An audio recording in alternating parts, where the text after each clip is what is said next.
बड़ी सुंदर कथा का वर्णन नंदीश्वर करते हैं।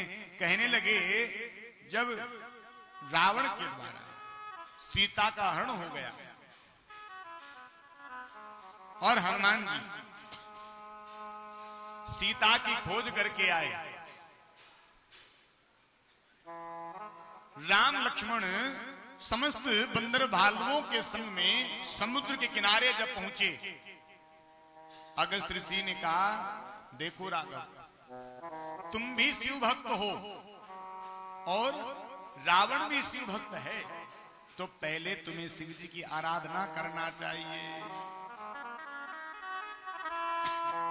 क्योंकि बगैर शिव जी की आराधना के रावण के ऊपर विजय प्राप्त करना बड़ा मुश्किल है। और यहां पर भगवान ने विधिवत शिवलिंग की स्थापना करी और उनका पूजन किया और भगवान यहां पर रामेश्वर ज्योतिर्लिंग के रूप में विराजमान हो गए। रामेश्वर भगवान की जय।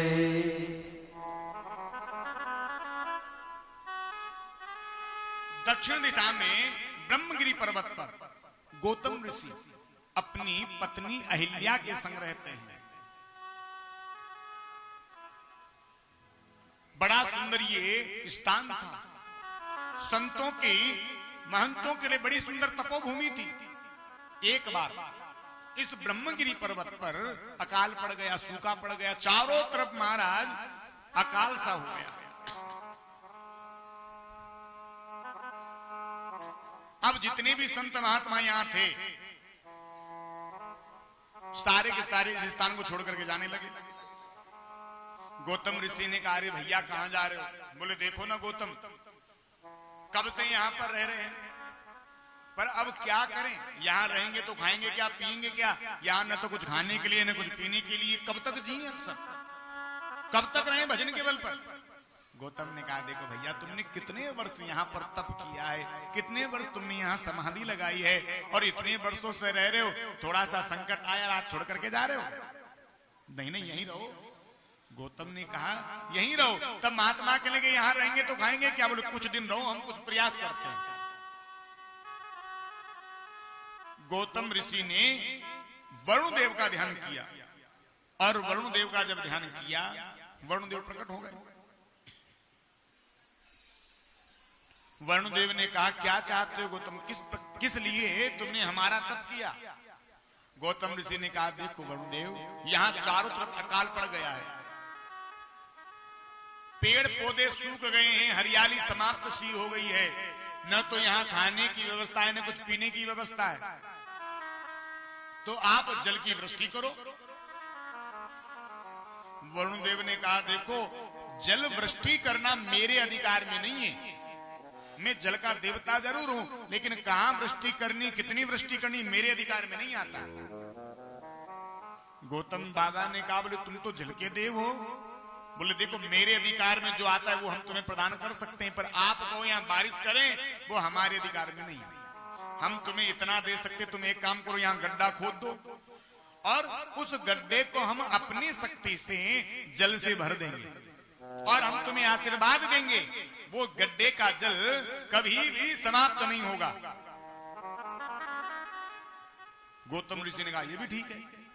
एक बहुत सुंदर दिव्य कुंड बनवाया गया और जैसे ही दिव्य कुंड बनकर के तैयार हुआ, वरुण देव ने अपनी शक्ति से इस कुंड को दिव्य जल से भर दिया, आशीर्वाद दिया इसका जल कभी भी समाप्त नहीं होगा, ये अक्षय जल बन जाएगा।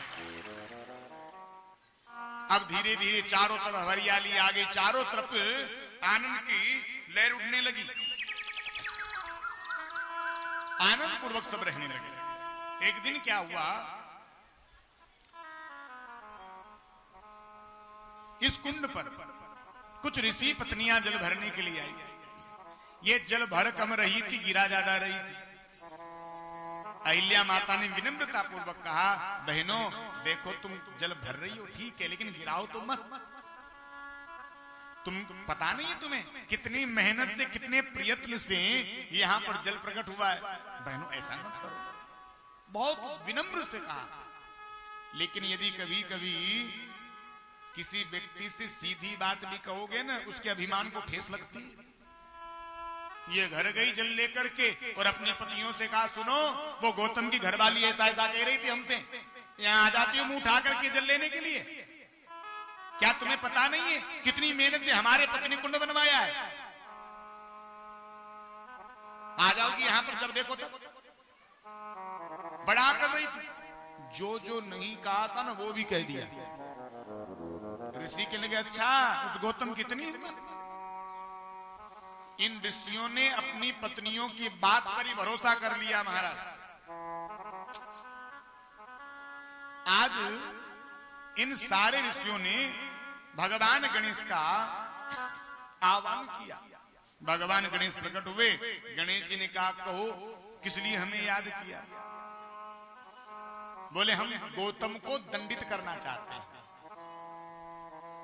गणेश जी ने कहा, अरे गौतम तो अच्छे संत हैं। बोले कहीं का अच्छा संत है, अभिमानी है, हम उन्हें दंडित करना चाहते। गणेश जी ने मना कर दिया, नहीं नहीं हम ऐसा नहीं करेंगे।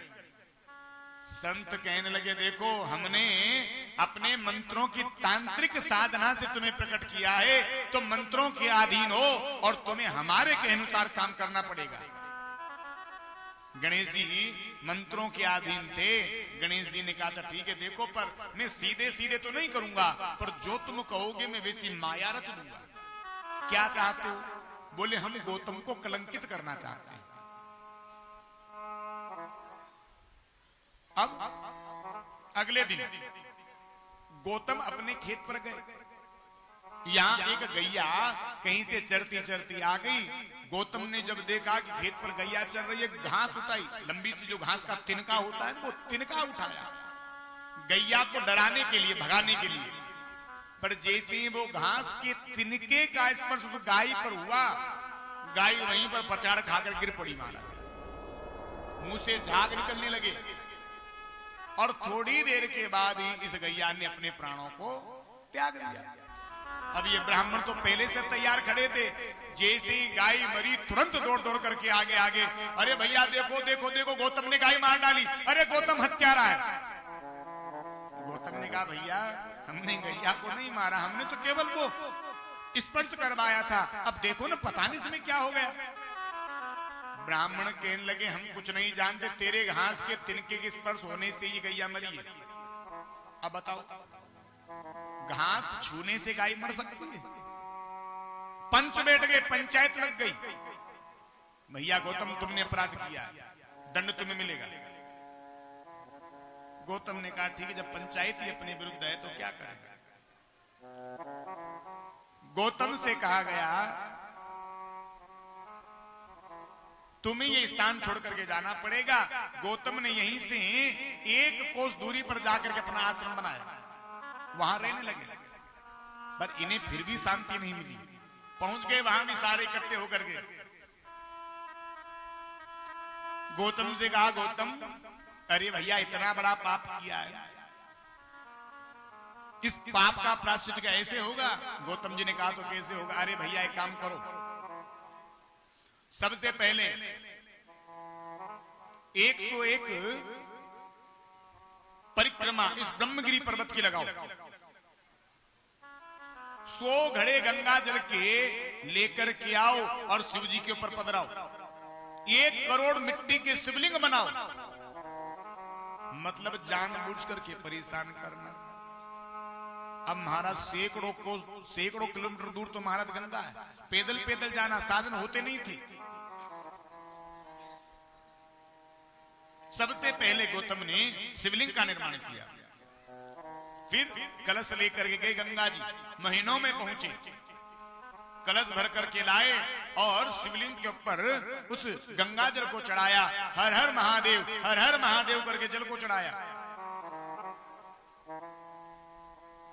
1 कलश लाए, 2 कलश लाए और जैसे ही तीसरा कलश लेकर के आए महाराज, जल चढ़ाने वाले थे, वहीं से भगवान शंकर प्रकट हो गए। बोले शंकर भगवान की जय।